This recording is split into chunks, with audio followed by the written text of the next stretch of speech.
Vítám vás u dnešního videa a prosím hoďte like a odběr a začínáme teda zase MM2 nebo Murder Mystery 2 a já jsem teďkom šerif teda a já se budu snažit, abych teda neumíral spíš, protože doufám, že si toto video užijete, takže tak.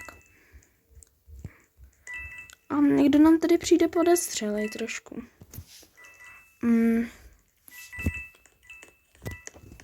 Tak se zlehka podíváme, tak. Tak Borka mě sledovala jak nějaký.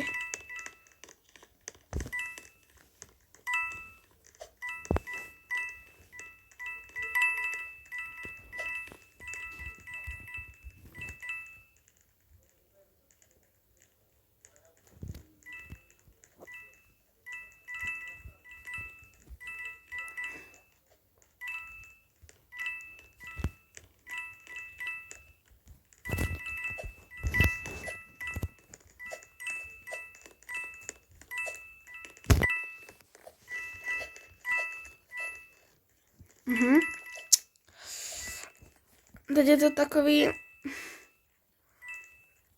že se vrah snaží teda najít spíš šerifa.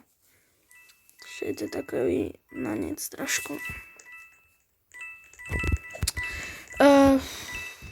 Já teda doufám, že se vrah už prozradí.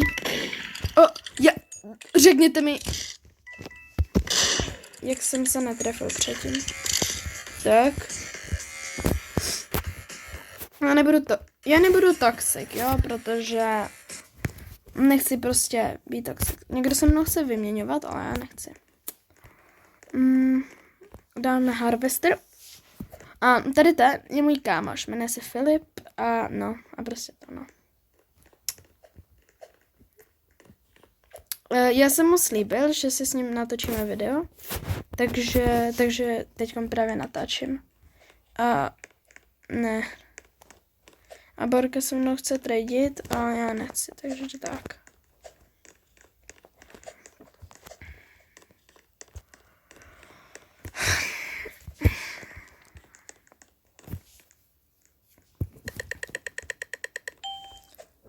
Šerif. Zase. Přestaň. Ty voho. Ona mě nechce nechat.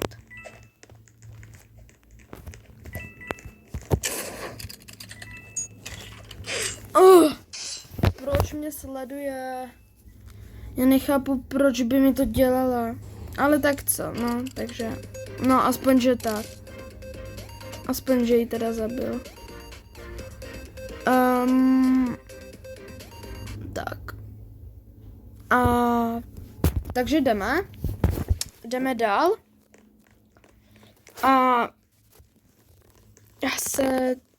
Já ještě natočím třeba 2 hry a pak už půjdu hrát prostě s tím kamarádem a zavolám mu. Tak, ještě teda 2 hry.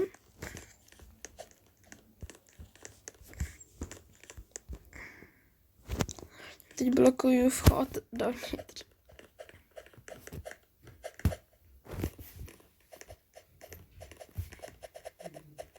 Tak.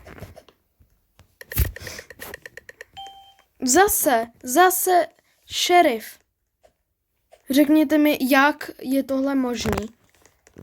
Tak nakonec poslední hra, protože chci si jakože fakt užít tohletu hru.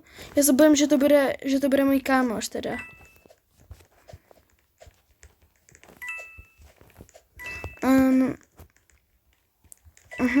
Já radši utíkám.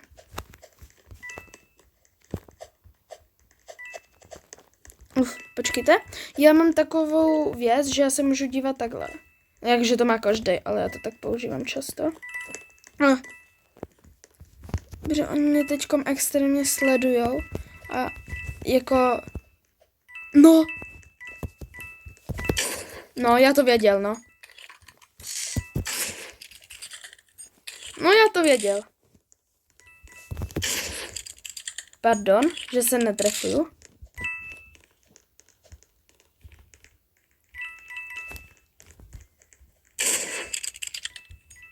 Jo, tam je. Takže teď nám to pomůže.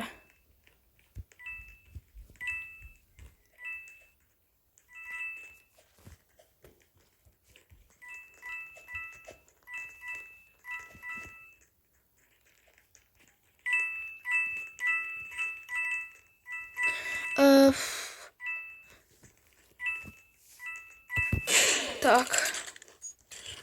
Tak. Doufám, že jste si toto video užili. A ahoj.